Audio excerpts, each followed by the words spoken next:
Hello guys, welcome to my YouTube channel DM maths classes. Guys, मैं आपको अपने videos में 9th और 10th क्लास का मैथ्स फुल कोर्स कराऊंगी। और अगर आपको 9th और 10th क्लास का मैथ्स पढ़ना है तो मेरे चैनल को सब्सक्राइब कर लीजिए। आज हम करने वाले हैं चैप्टर 2 ऑफ क्लास 9th, जिसका नाम है पॉलिनोमियल्स, जो कि बहुत ही ईजी चैप्टर है और इसमें ज़्यादा कुछ है नहीं, बहुत बेसिक कंसेप्ट्स लगेंगे और कुछ आइडेंटिटीज़ का हम यूज़ करेंगे। तो स्टार्ट करते हैं हमारी फर्स्ट एक्सरसाइज से।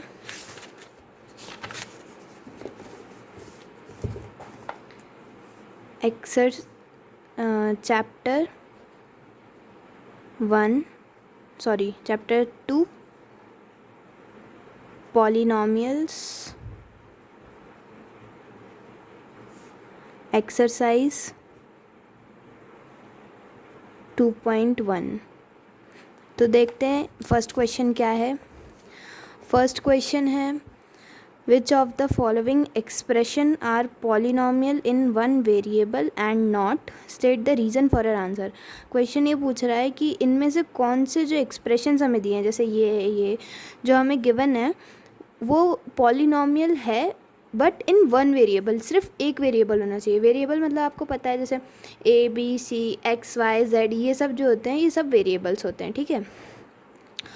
तो वेरिएबल एक ही होना चाहिए, और नहीं है तो क्यों नहीं है हमें ये बताना है, और उसके साथ रीज़न भी देना है कि हमने नहीं लिखा है तो क्या रीज़न है, और लिखा भी है तो उसके लिए भी क्या रीज़न है।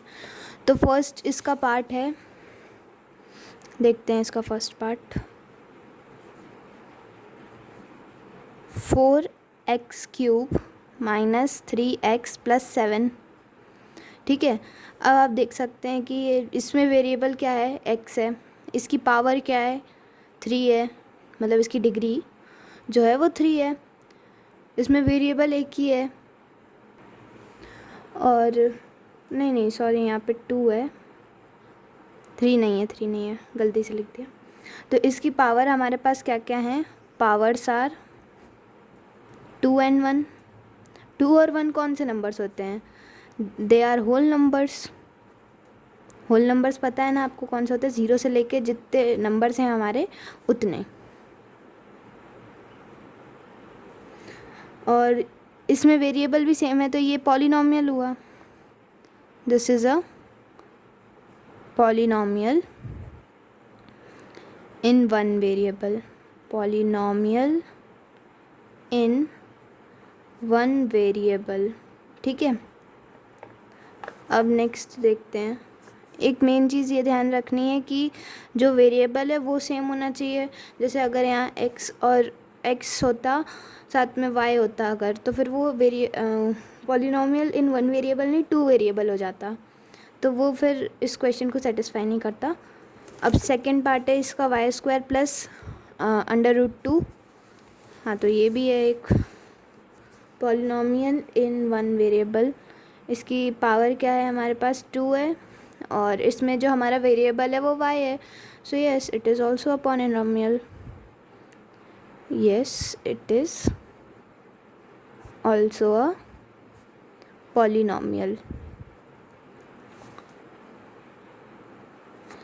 थर्ड पार्ट देखते हैं। ये है 3√t प्लस t√2।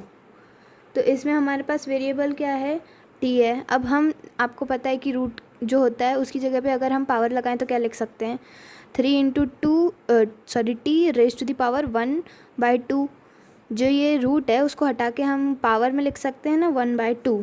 तो वही करा, प्लस क्या है यहाँ पे t√2। तो इसकी पावर क्या हो गई, पावर हमारे पास हो गई 1/2, ठीक है। लेकिन 1/2 तो होल नंबर है नहीं, this is not a whole number, है ना। होल नंबर नहीं है तो ये जो अब इसमें वेरिएबल तो सेम है, टी और टी वेरिएबल सेम है, लेकिन इसकी जो पावर है वो होल नंबर नहीं है, तो ये क्या हुआ, ये पॉलिनोमियल नहीं है। So it is not a polynomial. ठीक है, अब नेक्स्ट देखते हैं फोर्थ पार्ट इसका। फोर्थ पार्ट में क्या है, इसमें है y प्लस 2/y। ठीक है, तो y प्लस 2/y। अब फर्स्ट चैप्टर में हमने पढ़ा था कि जब ऐसा लिखा हो तो हम इसको 2/y लिखा हो तब हम इसे कैसे लिख सकते हैं, y प्लस 2y माइनस 1।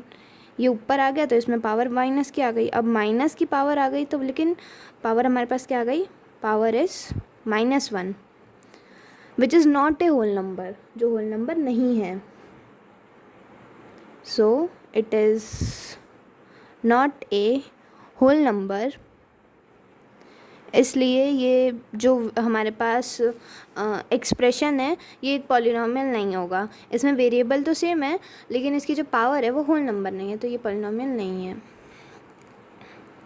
सो इसको थोड़ा इधर कर, it is not a polynomial. ठीक है, और नेक्स्ट है फिर हमारा fifth part, x raise to the power 10 plus y raise to the power 3 plus t raise to the power 50। अब इसमें हमारे पास पावर्स क्या क्या आ गई, पावर्स आर 10, 3 एंड 50, है ना। ये तो सारे होल नंबर हैं, ये तो ठीक है, पावर तो पावर के मामले में बिल्कुल सही है। लेकिन वेरिएबल पे ध्यान दो, क्या क्या है यहाँ पे, x है, y है, t है, तो ये तो 3 अलग अलग वेरिएबल है ना। हमें क्या पूछा है कि 1 वेरिएबल में होना चाहिए पॉलिनॉमियल, तो ये 1 वेरिएबल में तो नहीं है लेकिन 3 वेरिएबल में, पॉलिनॉमियल तो है लेकिन 3 वेरिएबल में। It is not A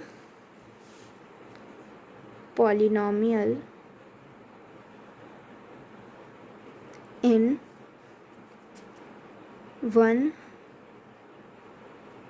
variable but it is a polynomial in 3 variables। ठीक है, क्योंकि इसमें 3 वेरिएबल हैं, x, y और t।